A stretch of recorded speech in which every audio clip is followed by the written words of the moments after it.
Welcome to Totally Weird and Twisted. Your hosts, Katie and Mandy, will be joining you in a moment.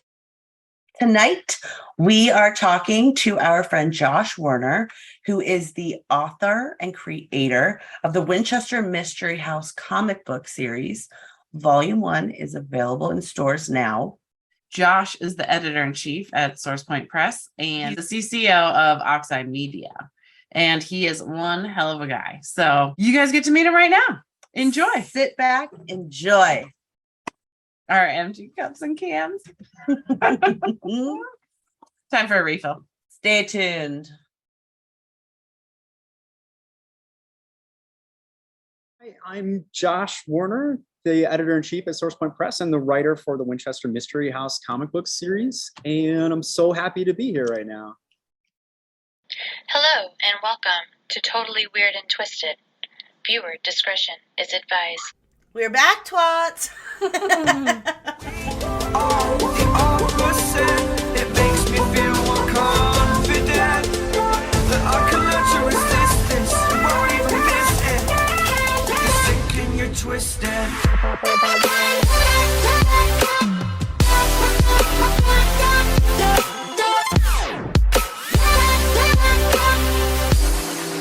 You're sick and you're twisted.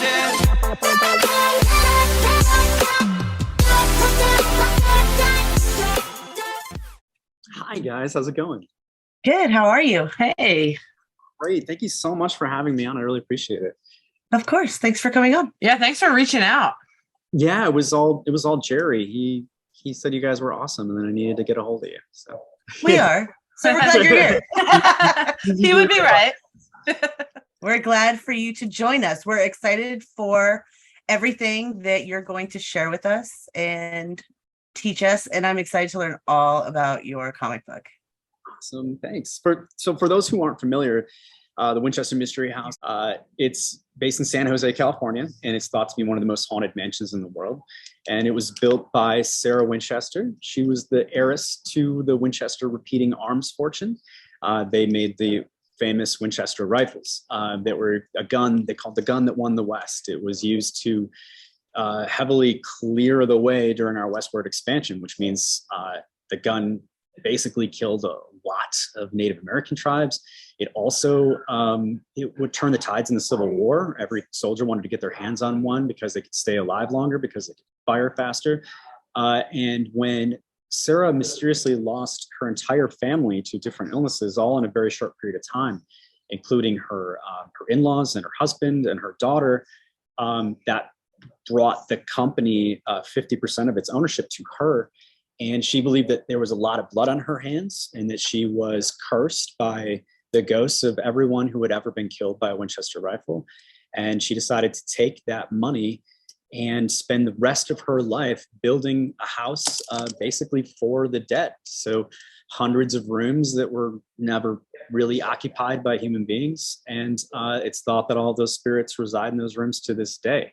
There's a lot of speculation about the house's construction and its motives and her motives. And because she was such an insanely private person, there aren't very many records to date. There's not a single floor plan that they've ever found or any sort of drawings for the construction. Very, very few letters have ever been found.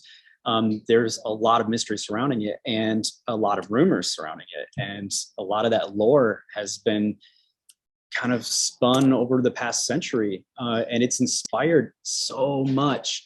I mean, everything we know about American Gothic fiction, as far as it comes to haunted houses goes, it's all inspired by this one real place. So anybody who's familiar with Stephen King's Rose Red, it was inspired by the Winchester House. The Shirley Jackson's Haunting of Hill House was inspired by the Winchester House. Disney's Haunted Mansion. Disney's Haunted Mansion is almost like exactly the Winchester House. Yeah, so many creators and writers throughout the past century And a great movie. Yeah. Claimed it. You know, it's so cool in that way because it spawned this whole like mini subgenre of horror. It's pretty cool. And Now, how much time have you spent in the mansion itself? I've only been there a couple times.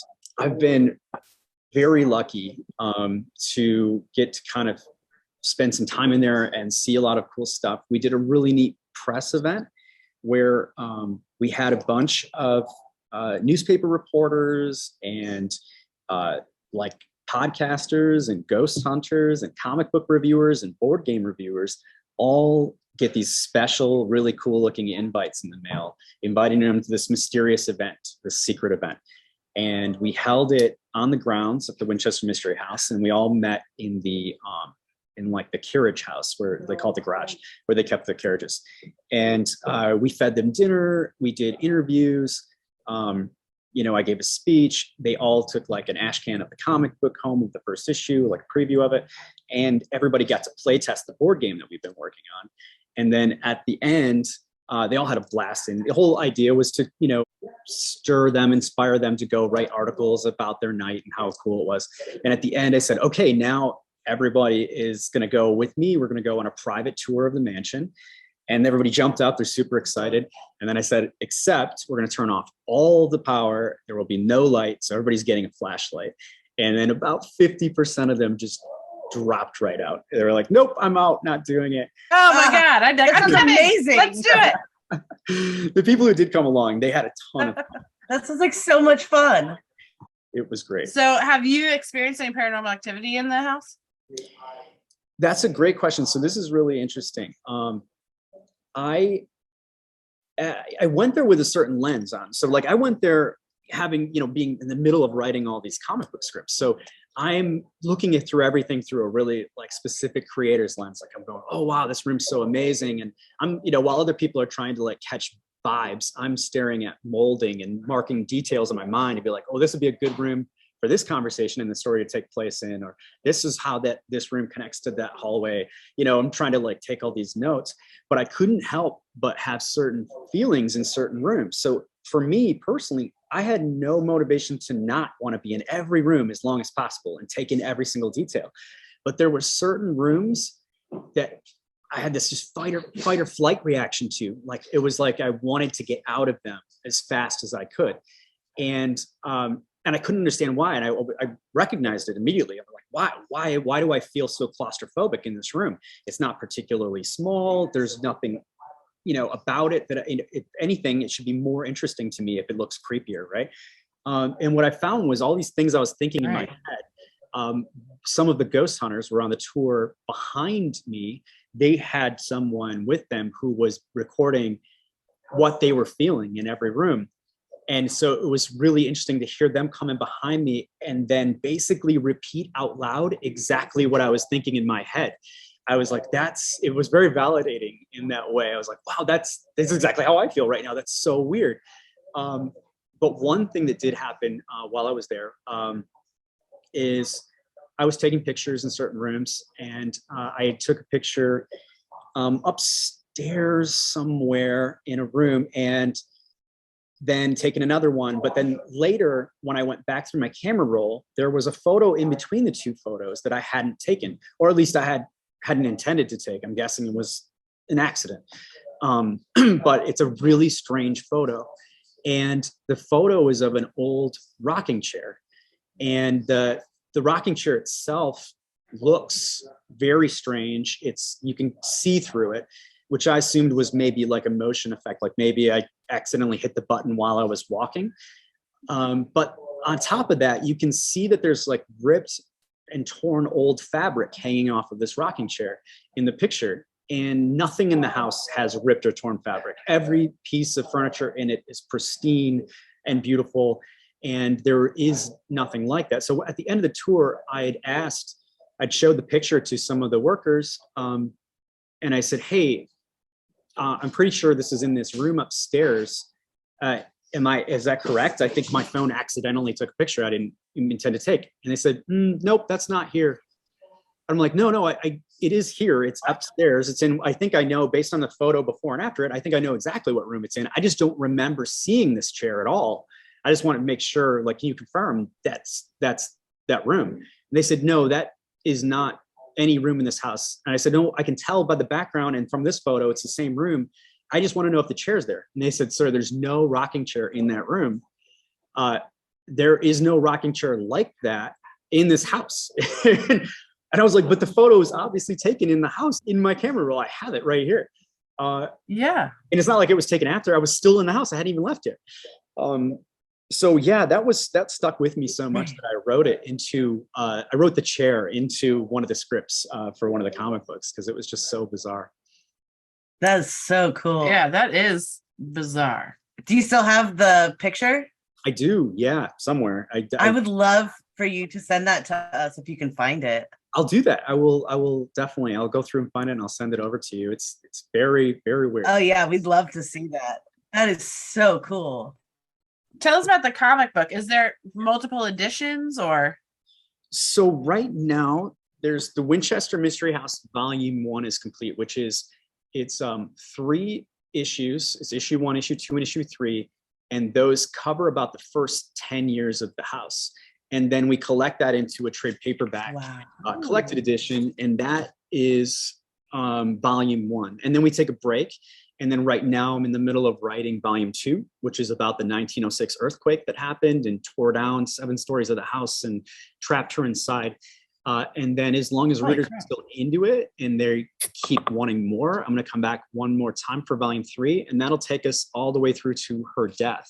So essentially the main goal of this series is that we will kind of episodically tell the entire tale of the construction of the house. Unlike the movie, which takes place at one point in time, kind of near the end of her life, we'll actually get to see certain famous rooms get built and, you know, understand like where the staircase to nowhere came from and all these famous items. You'll get to see them play out through time. I've been very, very lucky, and it is pretty much sold out everywhere.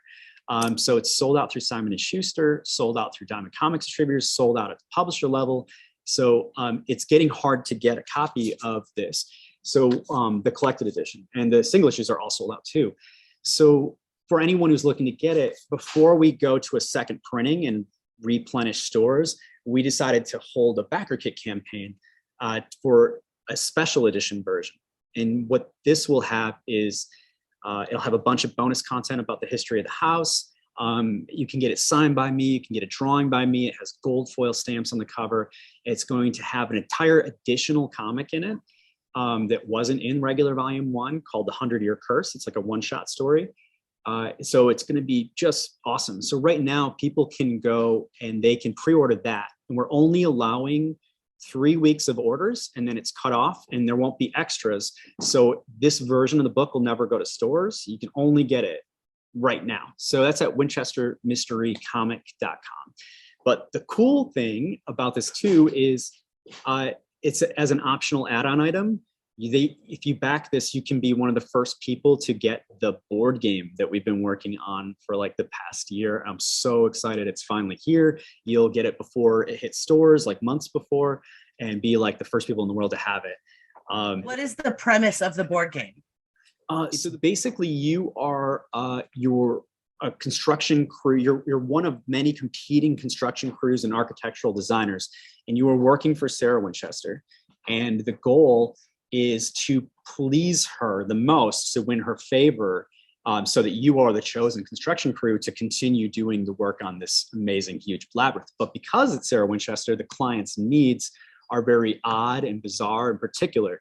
So every time you play, you get this sheet where you're basically drawing out floor plans for the rooms that she wants you to build, and you have different cards that you flip, and the cards have the different rooms and strange requirements. And maybe they're like, oh well, we need a staircase here, but you have a second floor to your house, and the request is that this staircase not actually be able to connect to the second floor, like a staircase to nowhere, or something like that. So there'll be very odd and bizarre requests that you're trying to meet in this strange floor plan you're creating. But the biggest part that I love about it, my favorite thing, is that there's ghosts in the game. These ghosts are, they call it the house. Yeah, love that. Yeah, they call it the house that spirits built, because it's thought that these ghosts guided Sarah and had good demands, and she went to the seance room every single night to get those demands and decide what to build the next day. So the ghosts will randomly come into play. It's a random occurrence that happens from a roll of a die. Instead of getting a number, you might get a little ghost symbol, and when that happens, it means the spirits are here to guide you, and they can aid you in your quest to try to please Sarah because these rooms are for them, which is just a really cool, fun aspect. And it makes lots of different ways to win. There's now an additional luck factor, like all this cool stuff. So fun. That sounds amazing. It does. I want to play. So yeah, so far the campaign's been going really good. It's, BackerKit has never held their own campaigns before. They've only connected to Kickstarter campaigns and helped with fulfillment. So right now they're in beta testing, and they invited invite only just a handful of companies that they really love and believe in and have had a lot of success with crowdfunding. And they said, would you like to come to our platform and be the first to launch one? So this is the first comic book that's ever been on BackerKit. And right now we just hit $14,000 and 331 backers. Everybody's excited. It's been so great. The enthusiasm is just through the roof. I've been so lucky. Congratulations. Yeah, that's fantastic. amazing. We actually just ordered ours on backerkit.com today. Mm-hmm. Thank you so much. That's so awesome. I can't wait to Of course. I can't wait for everybody to get the chance to kind of catch up on volume 1 and read it, because it sold out so fast. It exceeded our expectations. We really didn't expect that. Like we had some retailers show up for us that I never thought in a million years would order. So Barnes and Noble and Target, it was amazing. And so we blew out of our stock and we're like, oh my gosh, this is nuts. So now with this, and then what'll follow with this will be an additional replenishing of stores, but they'll get the lame like version without all the cool stuff, in the stores. But then once we get that, right? Once we get that, everybody will be prepped for volume 2. So hopefully the ones who have been waiting, they've already read volume 2. They've been hounding me. They're like, when is the next, comic coming out? But it's coming soon, and I've been writing it. I'm super excited about it. But I will admit, I've been a little in my head about it because the volume 1 success was so unexpectedly big that it's made me nervous, because there's like this precedent set now. I feel like I have to, exceed or at least hit, and I don't want anybody to be disappointed. There's so many eyes on me at once, so it's freaked me out a little bit. But the ratings are going great, and I'm really happy. Yeah. Everybody's gonna love it. I'm sure it's going to do just as well. I'm sure it's going to be I hope great. So what's your background before you started the Winchester comic? Were you doing other comic books? Yeah, so I started off as an illustrator and an author. I was writing like prose stories, and then also was doing illustrations for book covers and eventually comic books. And then I was doing graphic design for publishing companies. And then I ended up being a founding member of my own publishing company about 10 years ago.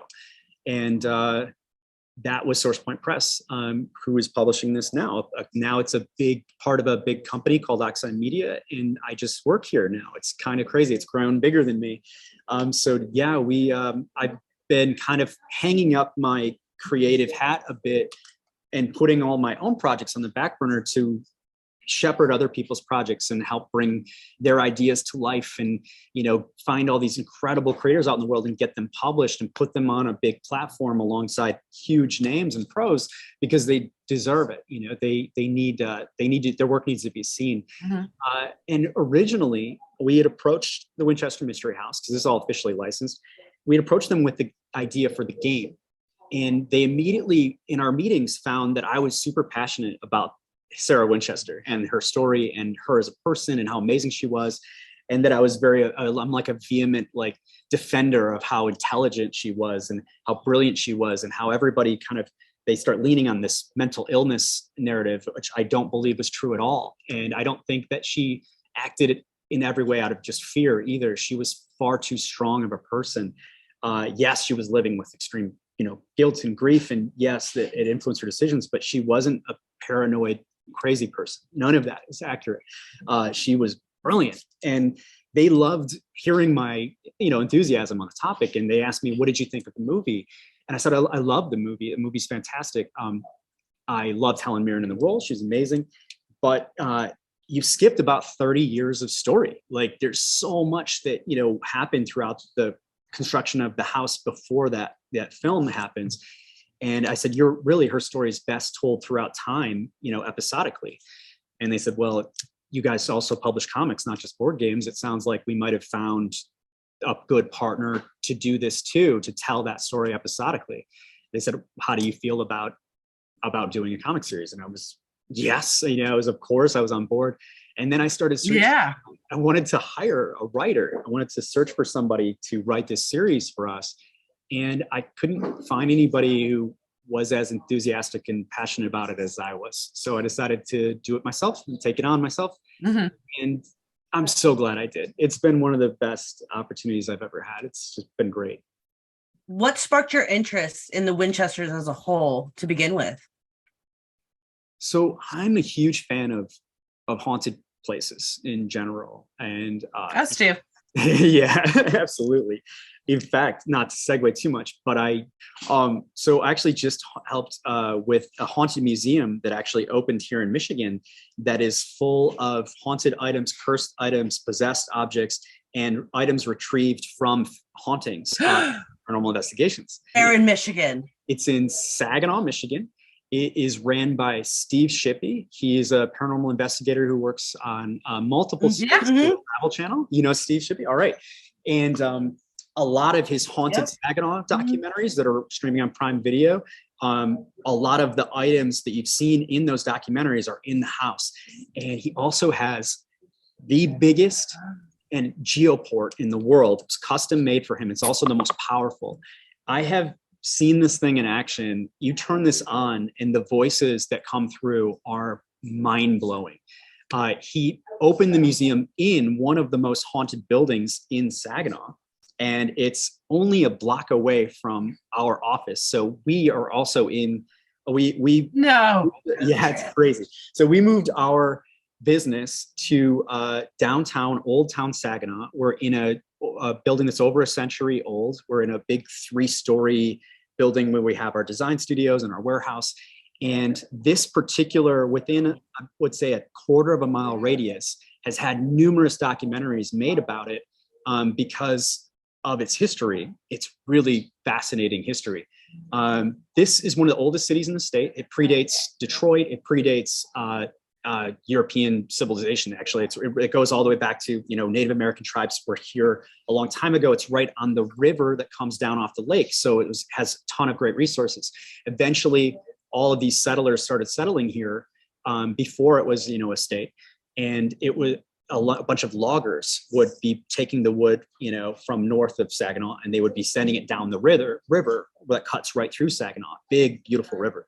And because of that, there would be one particular time of year where this area would just be flush with cash. It would be the end of the season. All the loggers got paid. They all came down to downtown, which was nothing but brothels and bars, and they spent their cash.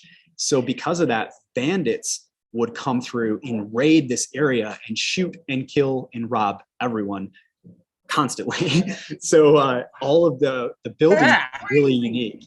Our building has a big vault in it that's still the original vault that was meant to hide the money from the bandits. It also has secret money drops in the floor where you saw them coming. You could drop all your money down into a secret room in the basement. It's very, very cool. So anyway, I have a big obsession for history and hauntings. That's awesome. And it's been really cool, researching that house for years as one of the coolest places in America to visit.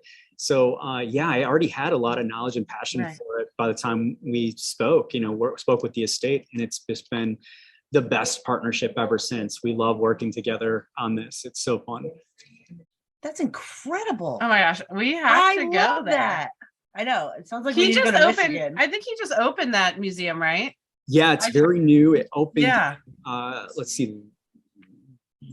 End of July, I think, and he made a documentary about the building itself that the museum is in, because it's one of the oldest. It used to be a funeral home, and all of the body prep work was done there, and it's like the oldest one in the city, in the whole surrounding area.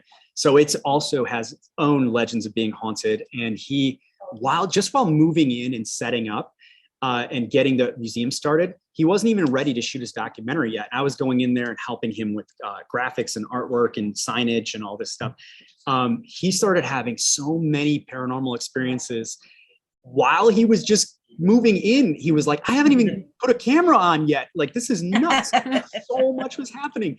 So especially once he started getting all of his items out of storage and into one place near each other, it just ramped up. And by the time we got the big geoport delivered and put in there, I mean, I came over there because I had to do a painting of it, right? And he was like, hey, so I wanted you to get some pictures of it, look at it, so we can put it in this piece of art. I said, yeah, okay, cool. And he's describing it to me. He's like, so when you turn it on, this area here has these little lights that come up. They kind of look like this. And he's like, oh, why am I telling you? I'll just show you. And so he turns it on. And I said, well, doesn't it only light up if ghosts are talking? And he's like, oh, trust me, you won't have to wait long. They'll be here. Right. It'll happen. Right. It was within 30 seconds. Me and my art director are standing there and all of these voices start coming through. And one of them says, Steve. And he's like, yep, I'm here. Would you guys like to meet Josh? This is Josh. So why don't you say hi? And a voice said hi back through. And my mind is just blown. I'm listening to all these voices coming through. And then he's like, so did you get the pictures that you need? And I was like, oh yeah, photos, right. Of course, I'm taking pictures. Sorry. Sure. I totally forgot what I was doing because I was so. And if I worked there, I would have that thing on all the time. I'd be addicted to it. It's so. Yeah, no kidding. It is addicting for sure. It's fun. So if you guys get the chance, come up here to Saginaw. I will put you up in a hotel on my dime. We'll make it worth the trip.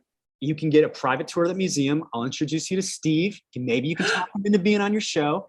And then I will bring you here and give you a tour of our headquarters and show you where we make the Winchester Mystery House comics. It would be the coolest thing ever. Done. Yeah. Awesome. Done. I don't know how far that is from here, but we'll fucking figure it out. We'll do it. I think Michigan's probably like 16 hours from here. We'll fly. We'll do it. Mhm. No, that would be awesome. Thank you so much for even offering. Yeah. Totally. That sounds perfect. Yeah. And it's definitely a spot in the world I've never been to. So True that. I've never been that far north. Mm-mm. When you plot this out, because it has to happen, definitely do a little binge watching of the Haunted Saginaw. If you just type in Haunted Saginaw on Prime Video, you'll see Haunting on Hamilton Street. That's the street across the street from me right now. That one's really good. The second one is really good. The Haunting on Dice Road is my favorite. I've heard of that one. That one's gotten huge. In fact, it's so popular now that Discovery Channel wanted to make their own. And I believe that's going to be landing really soon. So there's going to be another Dice Road haunting documentary. And the Dice Road one is phenomenal. It's one of the best recorded hauntings in history, dating all the way back to the 70s. There's hundreds and hundreds of documents. And I know because I got to sort through them while I was working on stuff for the museum. And cool. Yeah, the police reports, they're amazing to read. And you can read them in the museum because we made a giant replica of a bunch of them on the wall where you can come up and read them. It's really, really cool. Like a big mural? How cool is that? Kind of. Yeah, it's like a giant poster basically but a nicely lit box. And yeah, we designed that and put it all in there so people can kind of like, not handle or see the original documents, but read, copies of them. Yeah. Super fascinating. Yeah, you would love it. So being, in a haunted area of a haunted city and then getting to work on a comic book about one of the most famous hauntings in America, it's like a dream come true for me. I love it. I bet. That's so cool. You have like the best job ever. No kidding. But you're also super talented. I mean, Thank you. you have to be to do what you do. Yeah.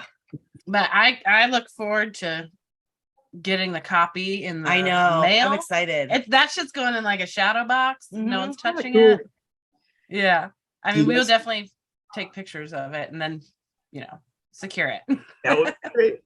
Do you have time for a super quick story about the house? Yes. Okay, so there's a famous bell tower on the property, and this bell tower was rang at midnight every night to let everyone know that Sarah's not to be bothered. She is going to the seance room. which they call the heart of the house. In fact, issue 1 is called the heart of the house, and it's all about the seance room in the series. So she would go there and they would ring this bell to let everybody know she's not to be disturbed for at least 2 hours. And when she died, they kind of made this like a sacred space. This tower is not part of the tour. People don't go in there. They don't touch the bell. They have one exception though. Every single time the calendar falls on a Friday the 13th, they do a special ceremony for Sarah Winchester in remembrance of her. And they go up to the tower and they ring the bell 13 times on the 13th hour in her memory, because she believed that the number 13 held mystical power. And it's found throughout the designs of the house everywhere. And so last year they called me and they said, would you like to fly out here? And would you like to be the one who rings the bell during the ceremony on Friday the 13th? And I said, wow, yeah, absolutely. Wow. What an honor. Thank you so much. So I fly out there, and now I'm on my way to the bell ringing ceremony, and I'm stuck in Silicon Valley traffic, and I'm running late. Oh, no. And they're calling me, and they're like, listen, in 100 years of this tradition, we've never done it at 1:01. It has to be exactly at 1 o'clock, the 13th hour. And I'm like, I get it. I'm so sorry. If you have to do it without me, just do it. And they're like, we will. I'm like, Send a helicopter.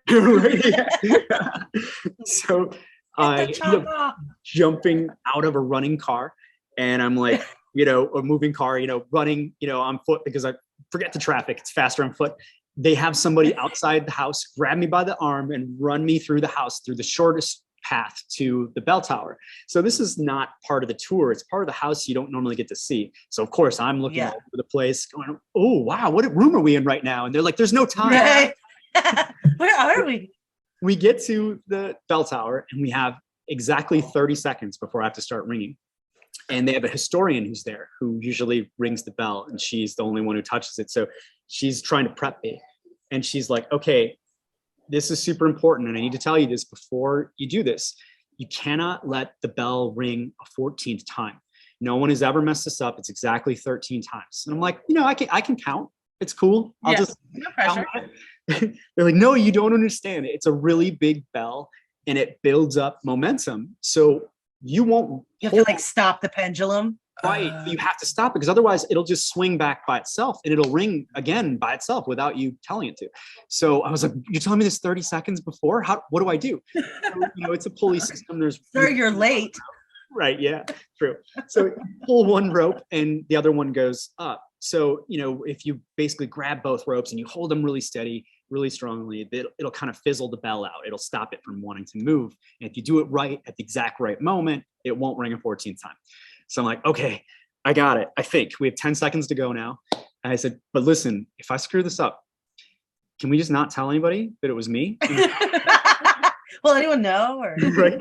And just don't mention my name. And they said, actually, we have a camera right here and we're live streaming the whole thing. And I'm like, the pressure. It was intense, but I nailed it. Everything went great. 90% sure. Right. That it was 13 times. So That's so my funny. gosh. That is I would have been stress. sweating bullets. Like, please don't mess this up. I know. I would have passed out. Afterwards, What an honor. it was. that's like No kidding. And afterwards, I talked to Walter. He's the general manager of the estate. He kind of runs everything. He's like the big boss. And he comes up to me and he's kind of like, I've never been allowed to touch the bell. I was like, wait, what? He's like, yeah. I was like, you run this place. He's like, none of my employees have ever been allowed to touch the bell either. He's like, it's very, very few people in the 100 years have ever rang the bell. He's like, it's passed down from historian to historian, except for once in a great while, we'll let a really special guest do it. And I was like, wow. I was like, part of me was like, I'm amazed and so humbled. This is incredible. I'm really honored. The other part of me was sweating bullets thinking, I almost screwed this up. It was just such an honor. And here I am running late in traffic. And it almost rang a 14th time. Right. what a fantastic experience. My goodness. Wow. Yeah, it was pretty cool. And you really left an impression on them. no kidding. And you can be the one to say, I've done this. I'm the outsider that got to do this. Yeah. pretty neat. I'm very lucky. Yeah, you can tell he's like that's incredible. beaming. I know. Yeah. Talk about a proud moment. Have you guys ever made it to the house? Mm-mm. No, it is on the bucket list. We're on the East Coast. Yeah. We haven't traveled that far yet. It's bucket list worthy. And, you know, they didn't do it for quite a long time, but they're finally allowing overnights again. It's a like really special reservation package. But What? I never knew they did that.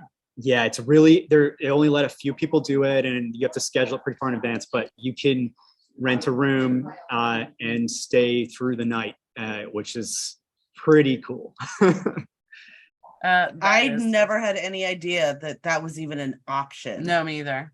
Which No. is why I have not been like, we have to hop on the plane to California to go see the Winchester house. Cause Yeah. it's like, okay, so we're going to go visit it for like 4 hours and be like, all right. And then bye. fly 6 hours. And away. then fly, 6 hours back to DC.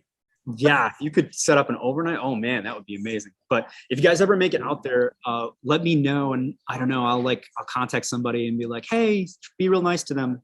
Do things for them. They're Oh, we that's so would sweet. appreciate that.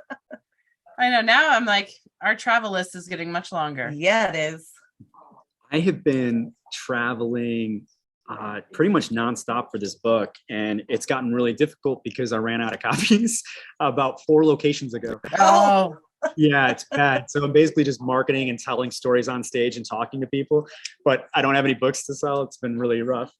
But it's super fun and everybody's really Awkward. yeah, it is. It's super awkward. But I just came back from Toronto, and before that was Boston, and before that was Chicago, and before that was Dallas and Denver and Orlando. And then I do New York in a few weeks, and then I do go back to Orlando for Spooky Empire, and then San Francisco, I think, after that. So yeah, I'm still have a bit more places to go this year. It's gonna get busy. Do you come anywhere near DC? yeah. That's what I was just gonna ask. Baltimore is probably the closest. Okay. It's kind of close, right? Yeah. It's like an hour and a half. When are you gonna be in Baltimore? I might be in Baltimore next month. I've been considering it. It's the same month that I go to New York and Orlando, so I was considering taking the weekend off, but I have the opportunity to go to Baltimore for Baltimore Comic. Well, if you decide to keep Baltimore, let us know. Yeah, Okay, for sure. I will do that, definitely. And there's some really spooky places in Baltimore too. Yeah, you know, there is. I've only been to a couple. I bet there's a ton that I haven't seen and probably don't even know about in the city. Edgar Allan Poe's grave is there. Oh, that's Yeah. right. The museum's there too. The museum. Yep. Yeah. I've seen that. I've seen his grave. A lot of Baltimore is kind of sketchy, but So not all of it. you guys will know. So there's 2 graves for Edgar Allan Poe. There's like the original one and then the new one, just on the other side of the yard, basically. Which one is his body Mhm. of? Because I've gotten so many mixed answers on that question. I don't know. I I was just Honestly, looking I- up the museum just the other day because I want to go because it's so close. if I I had don't know. if I had to take a guess, I would say the original one. That's what I would think. I mean, it I makes think sense. so, But yeah, too, I'm not but sure if they moved it. I think that the story was that they moved it to the new one that they made for him in hopes that maybe people would leave the old one alone in hopes to kind of maybe confuse or dissuade potential grave robbers. I don't know. I think they wanted people to That's think true. that Exactly. Yeah, that they moved it. to when they dissuade don't actually grave plan. robbers. I think they left his body where it is. I think so too. It's my theory. Yeah. yeah, I don't know. But like I said, if you decide to come to Baltimore, let us know. That would be great. Yeah. Definitely will do that. A lot of Well, this has been so fun. It really has. I am super stoked now. All I can think about is going to Michigan. I Yeah, know. It's gonna be. I'm like, sounds pretty cool. I know.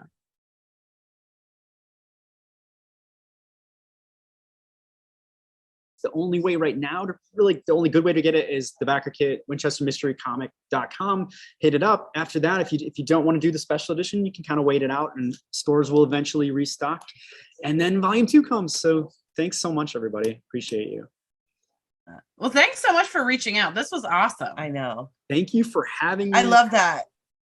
I'm willing to chat ghost stuff with you guys anytime. So I'm always here. Hit me up. Okay, well, so October's coming up and we're going to do a bunch of stuff for the Halloween season because it's our favorite season. Mine too. So maybe we can have you on and talk a little bit of ghosty stuff. I would love that. Absolutely. Yes. All right, cool. Awesome. Well, thank you. It was so nice to meet you, and we will be in touch really soon. You're awesome. Thank you so much. Thank you. We'll talk All to you soon. Okay. Take care, you guys. Bye. Bye. Bye.